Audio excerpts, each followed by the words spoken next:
को एंजॉय करने की। इमाम साहब ये बताइए कि ये जो मौलाना मुफ्ती हैं, ये जो मौलाना मुफ्ती हैं जिनकी तरफ से आपको ये फतवा जारी किया गया, ये इस्लाम नहीं, इन्होंने इस्लाम पढ़ा नहीं है क्या? या इस्लाम पढ़ने के बाद कुरान में दिए गए संदेश के असल मायने क्या इनको समझ में नहीं आए? दरअसल आपको पता है कि इनके दिमाग में कट्टर है प्रवृत्ति है। इनके दिमाग में यह है कि देश का माहौल खराब हो, नफरत पैदा हो। अभी मैं इनको एक मिसाल देता हूं, सारे मुफ्तियों सुन लो। आज मैं आपके चैनल के माध्यम से इनको दे रहा हूं कि दिल्ली के अंदर सीताराम बाजार है। सीताराम बाजार में एक मंदिर है और एक मस्जिद है जो बगल बगल में है।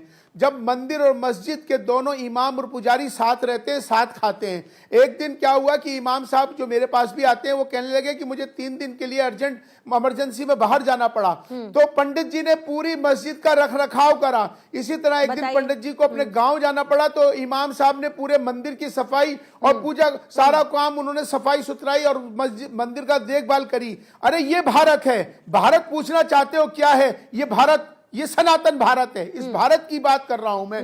इससे सीखो कि यहां सारे धर्मों का सम्मान होता है, यहां सारे पंथों का, सारे महापुरुषों का सम्मान होता है। इसलिए मैं सबको यही पैगाम दे रहा हूं कि भारत और भारतीयता और इंसान और इंसानियत, इस पे हमें सबको एक होना है। अब जब भारत से बाहर हम जाएंगे, मक्का मदीना हज करने जाते हैं, तो इमिग्रेशन ऑफिसर जब पासपोर्ट लेता है, सबसे पहले आपका धर्म नहीं पूछता, वो आपसे पूछता है कौन से देश से आए हो।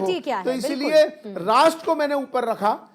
तो इसीलिए मैं कहना चाह रहा हूं कि ये जो अब जो है ये बदलते भारत की तस्वीर है। इमाम साहब, चीफ इमाम साहब जाएंगे वहां पर कि ये बदलते भारत की तस्वीर है। ये आज का भारत नवीन भारत है, आज का भारत उत्तम भारत है, आज का भारत श्रेष्ठ भारत है। इसी बदलते भारत की ये तस्वीर है। हम चाहते हैं कि सब मिलकर भारत को मजबूत करें, भारतीयता को मजबूत करें। राष्ट्र सर्वोपरि है। इसी पैगाम को आम करने की इस वक्त जरूरत है। और मेरा भारत विश्व बनेगा, तभी बनेगा कि जब हम सब भारतीय हो जाएंगे। सही जगह पर सही लोगों तक पहुंच जाए ना, तो देश को तोड़ने की साजिश करने वाले जो कुछ गिने चुने लोग होते हैं ना, उनको उनका सही जवाब मिल जाएगा।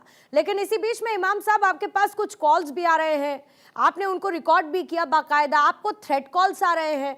आप इससे इतर ये कहते हैं कि जो देश को प्रेम करते हैं वो मुझको प्रेम करते हैं और वो मुझे हमेशा सपोर्ट करेंगे, वो मेरा हमेशा साथ देंगे। लेकिन ये कौन लोग हैं जो आपको थ्रेट दे रहे हैं, फोन कर करके आपको धमकियां दे रहे हैं? किस बात की धमकियां हैं भाई? दरअसल ये वो लोग हैं जिन्हें नफरत फैलानी है, जिन्हें लोगों को गुमराह करना है, जो चाहते हैं कि देश में अमन चैन न बने।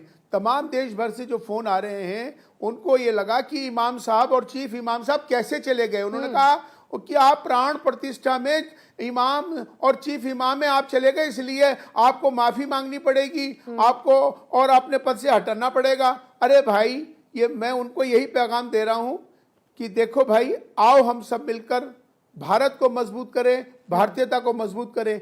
देश हमें देता है सब कुछ, हम भी तो कुछ देना सीखें। जब तक यह भाव आपके अंदर नहीं आएगा, आपके अंदर ये, लेकिन ये भाव इमाम साहब आ क्यों नहीं पाता है? मैं कहती हूँ कि जितना ये देश पूर्णिमा मिश्रा का है, उतना ही ये देश उमर इल्यासी का है।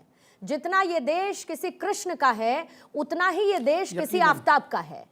लेकिन ये बात समझने में समस्या क्या है, जब पूरे देश में सबका साथ, सबके विकास की बात होती है, तो ये जहन में घुस क्यों नहीं पाता उन लोगों के, चुनिंदा लोगों के, जो नफरती बात करते हैं?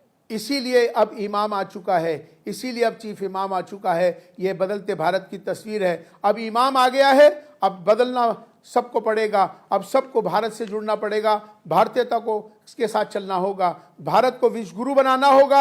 हम सब है कि एक भारतीयों को संकल्प लेना होगा। ये अब समय आ गया है। जो मेरे साथ हैं, जो मुझसे मोहब्बत करते हैं, वो मेरे साथ हैं, मेरे भारत के साथ हैं। जो मुझे नफरत कर रहे हैं, मेरे खिलाफ फतवा जारी कर रहे हैं, वो लोग न देश से मोहब्बत करते हैं, न इमाम से मोहब्बत करते हैं।